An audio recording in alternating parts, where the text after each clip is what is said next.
میں ایک جگہ ایک مسجد میں تھا. میں آپ کو ایک واقعہ سناتا ہوں. اور میں بیٹھا ہوا تھا انتظامی لوگوں کے ساتھ اور ہم بات کر رہے تھے کہ کیا کیا جا سکتا ہے. ایک بھائی آئے اور انہوں نے سنا تھا کہ میں عربی پڑھانا چاہتا ہوں. اور وہ خود عرب تھا، مصری تھا بیسکلی. اور اس نے یہ سنا تھا کہ میں عربی پڑھانا چاہتا ہوں. اور وہ کہتا ہے کہ تم عربی پڑھاؤ گے؟ میں نے کہا جی تھوڑی بہت. پھر اس نے کہا تم کہاں سے ہو؟ میں نے کہا میں پاکستان سے ہوں. تو اس نے کہا اچھا. اور اس نے اپنا رومال نکالا اور کہا اس پہ ذرا عربی کے حروف لکھ کے دکھاؤ. لیکن میں نے اس پہ انگلش کے الفابیٹس لکھ دیے.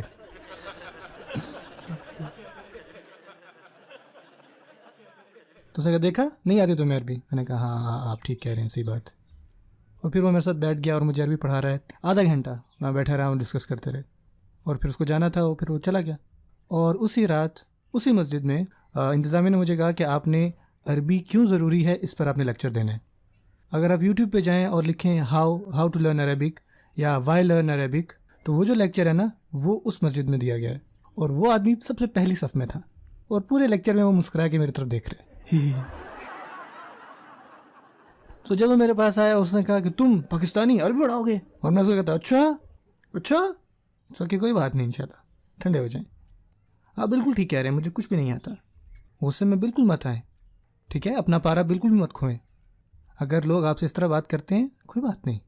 اور اصل میں آپ کو کیا پتہ بیسکلی کہ لوگ آپ سے اس طرح کیوں بات کر رہے ہیں. ہو سکتا ہے کچھ پریشان کرنے والی چیزیں ان کی زندگی میں چل رہی ہوں. سو آپ کے پاس آتے ہیں، وہ غصے میں آ جاتے ہیں، کوئی بات نہیں. آپ کو تو پتہ ہے آپ کو لوگوں کی طرف مہربان اور تحمل والا بننا ہے. آپ کو پتہ ہے کہ بدو عورتیں اور بدو مرد وہ آتے تھے اور آپ صلی اللہ علیہ وسلم پہ یعنی چیخاں چلانا شروع کر دیتے تھے. وہ مسلمان تھے لیکن نہیں پتہ تھا، وہ اونچی اونچی بولتے تھے. اور پتہ ہے آپ صلی اللہ علیہ وسلم کبھی اپسٹ نہیں ہوئے، انہوں نے تحمل سے کام لیا. صحابہ سے تو بالکل برداشت نہیں ہوا، لیکن آپ صلی اللہ علیہ وسلم سبحان اللہ انہوں نے کہا کوئی بات نہیں، خیر ہے انشاءاللہ. یہ آپ صلی اللہ علیہ وسلم کی سنت ہے. جب لوگ آپ کو ایسے باتیں کہتے ہیں جو آپ کو غصہ دلاتی ہیں تو آپ کو وہاں پہ تحمل سے کام لینا چاہیے. اور مزے کی بات، جو یہاں پہ بھائی بیٹھے ہوئے ہیں، بعض اوقات آپ کی بیوی آپ کو ایسی باتیں کہے گی ہو. جب آپ سنتے ہیں آپ یہ نہیں کہتے کہ وہ جاہل ہے، بلکہ وہ کہنا چاہیے سلام. خاموش رہیں، ٹھیک ہے؟ الٹے جواب مت دیں. میری بہنیں جو اوپر والی منزل میں بیٹھی ہوئی ہیں، آپ کے خاوند آپ کو ایسی باتیں کہیں گی جو بالکل برداشت سے باہر ہیں. لیکن اللہ تعالیٰ نے آپ کو ایک اسپیشل پاور دی ہوئی ہے. میری 3 بہنیں ہیں، میری بیوی ہے اور میری 4 بیٹیاں ہیں.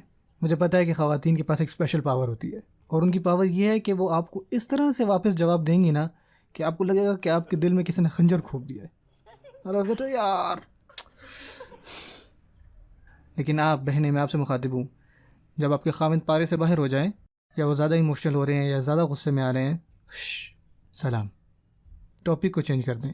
اور سلامن قالوا سلامن کا مطلب یہ نہیں ہے کہ اللہ تعالیٰ کو کہہ رہے ہیں لٹرل سلامن کہنا ہے کہ کوئی لڑ ہے تو آپ سے کہہ رہے سلامن. اس طرح نہیں، یہ اس کا مطلب نہیں ہے. سلامن جس کو عربی میں حال کہتے ہیں، یہ وہ یہاں پہ ہو سکتا ہے. آپ کو پتہ ہے مطلب کیا ہے؟ وہ تحمل سے بات کرتے ہیں. وہ یہ نہیں کہ سلام لفظ کہتے ہیں، وہ تحمل آرام سے بات کرتے ہیں. وہ اس طرح سے بات کرتے ہیں جو معاملوں کو ٹھنڈا کر دیتا ہے، آپ کا غصہ دور کر دیتا ہے. مثال کے طور پہ ایک دفعہ میں مسجد میں سو رہا تھا. میں اعتکاف میں تھا اور مسجد میں سو رہا تھا.